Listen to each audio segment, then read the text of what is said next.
Shalom Bapak Ibu Saudara yang terkasih di dalam Tuhan, selamat pagi dan salam sejahtera bagi kita semua. Bersyukur pagi hari ini kita boleh kembali bertemu di dalam renungan pagi Embun Hermon yang akan mempersiapkan kegiatan dan aktivitas kita sepanjang hari ini.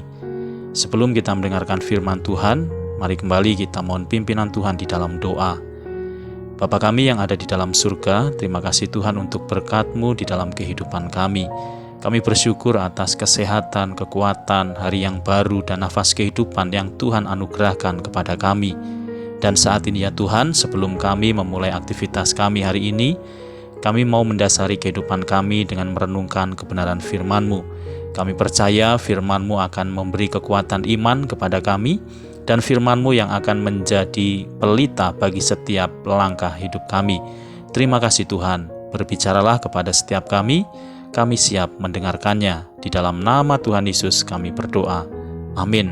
Bapak Ibu Saudara yang terkasih di dalam Tuhan, pembacaan firman Tuhan pada pagi hari ini dari surat Yakobus pasal 1 ayat 2-4. Demikian firman Tuhan. Saudara-saudaraku, anggaplah sebagai suatu kebahagiaan apabila kamu jatuh ke dalam berbagai-bagai pencobaan. Sebab kamu tahu bahwa ujian terhadap imanmu itu menghasilkan ketekunan, dan biarkanlah ketekunan itu memperoleh buah yang matang, supaya kamu menjadi sempurna dan utuh, dan tak kekurangan suatu apapun. Amin. Bapak Ibu Saudara, surat Yakobus ini ditulis oleh Rasul Yakobus dan ditujukan kepada kedua belas suku yang ada di perantauan, yaitu orang-orang Kristen dengan latar belakang Yahudi. Surat ini ditulis untuk membimbing anggota jemaat agar meninggalkan kesalahannya dan menuju hidup yang benar atau hidup yang berkenan kepada Tuhan. Perikop ini diawali dengan ajakan atau nasihat serta dorongan agar orang-orang percaya tetap kuat dan teguh di dalam menghadapi semua pencobaan-pencobaan yang menerpa hidup mereka. Memang tidak ada seorang pun di dunia ini, bahkan orang-orang percaya, yang mengharapkan supaya mereka menuai pencobaan-pencobaan. Tetapi tidak dipungkiri bahwa di dalam kehidupan kita harus selalu siap untuk menerima setiap masalah, pencobaan, dan kesusahan yang menerpa kehidupan kita. Karena kita percaya, terkadang pencobaan-pencobaan dan masalah-masalah itu dipakai Allah untuk membentuk kehidupan kita semakin berkenan kepada Tuhan. Lalu bagaimana, apa yang harus kita lakukan ketika pencobaan-pencobaan, masalah, dan tantangan serta ujian hidup datang di dalam kehidupan kita? Hari ini kita akan belajar dua sikap di dalam menghadapi pencobaan. Sikap yang pertama ialah, mari menilai pencobaan itu secara rohani atau berdasarkan firman Tuhan.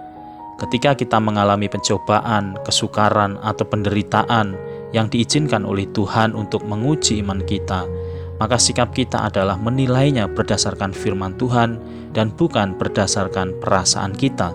Perasaan kita bisa saja salah, tetapi firman Tuhan adalah kebenaran dan tidak pernah salah. Tuhan ingin ketika pencobaan datang, maka anggaplah itu sebagai kebahagiaan. Bahagia di sini adalah keadaan tenang, damai, ketika kita mengalami berbagai situasi sesulit apapun, karena dilandasi keyakinan bahwa ada pribadi yang terus menyertai, ikut merasakan kesusahan, menopang, dan menjamin hidup kita, sehingga hidup kita tetap aman dan damai di dalam kuasa Tuhan Yesus. Ini seperti situasi seorang anak yang sedang bersekolah, di mana harus membayar uang sekolah, perlengkapan sekolah, kebutuhan kuota internet, dan juga kebutuhan-kebutuhan lainnya. Walaupun demikian, seorang anak tetap akan merasa tenang dan tidak khawatir akan kebutuhannya. Hal ini disebabkan karena anak memiliki keyakinan dan kepercayaan yang teguh bahwa bapa atau ibunya adalah tempat yang dapat diandalkan, dan pasti mereka akan memenuhi segala yang diperlukan oleh anak-anaknya. Bapak Ibu Saudara, demikianlah sikap yang harus kita miliki, yaitu kepercayaan di dalam Tuhan. Apapun yang Tuhan izinkan untuk kita lalui, Tuhan pasti akan turut campur tangan di dalamnya. Di dalam terjemahan Alkitab Bahasa Indonesia sehari-hari dikatakan, hendaklah kalian merasa beruntung. Artinya adalah ketika seorang mengalami pencobaan, sebenarnya ia sedang beruntung. Karena apa? Karena terpilih dari sekian banyak manusia di dunia ini untuk dilatih menjadi semakin kuat dan bertekun di dalam iman. Dan ketekunan ini yang suatu saat akan menghasilkan buah yang matang dan menjadi berkat bagi orang lain. Sehingga kita akan mampu mengembangkan manusia rohani kita untuk semakin menjadi tekun, bijaksana, dan memiliki karakter pemenang. Ketekunan di sini dari bahasa aslinya yaitu hupomone, yang artinya suatu sikap yang tabah ketika kita menghadapi ujian iman. Ketabahan ini semakin terbentuk karena kita mempercayai Tuhan, bahwa dalam segala perkara yang Tuhan izinkan, yang Tuhan pakai untuk membentuk dan memurnikan iman kita. Jika pencobaan datang, janganlah kita terbawa perasaan, melainkan tetap mempercayai janjinya. Yang kedua, mintalah hikmat kepada Tuhan. Bapak Ibu Saudara, seringkali kita akan menjadi bingung dan tidak tahu apa yang harus kita lakukan pada saat kita mengalami pencobaan atau kesukaran di dalam hidup kita. Pada saat seperti ini kita harus meminta hikmat Tuhan di dalam doa kita, supaya kita dapat menghadapi kesukaran itu dengan cara yang benar dan bukan dengan cara yang salah. Karena Allah adalah sumber hikmat, maka Ia berjanji bahwa Dia akan memberikan hikmat kepada kita yang meminta kepadanya. Hikmat akan diberikan kepada orang-orang yang memintanya dari Allah, asalkan mereka percaya bahwa Allah setia menepati janjinya. Jangan bersandar atau mengandalkan kekuatan pikiran dan kemampuan kita sendiri.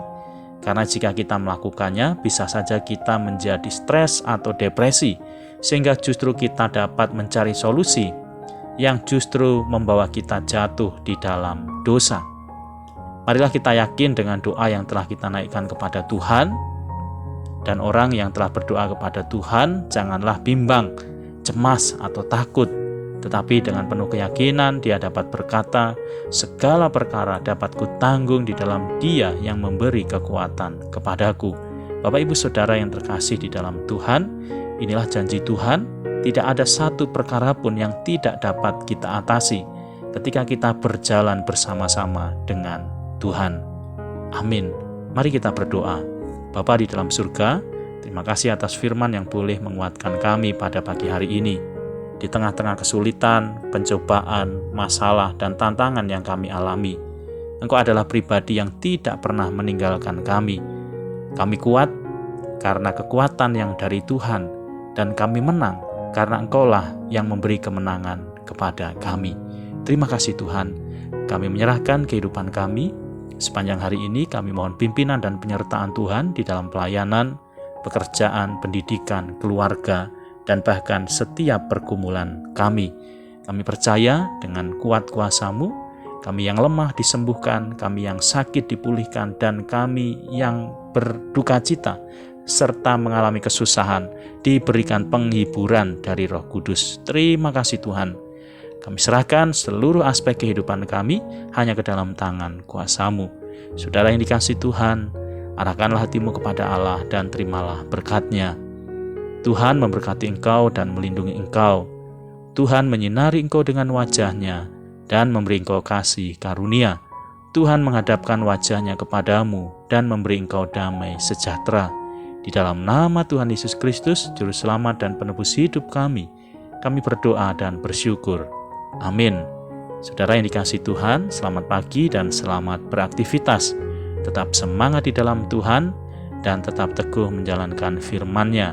Sehat dan diberkati selalu untuk kehidupan kita.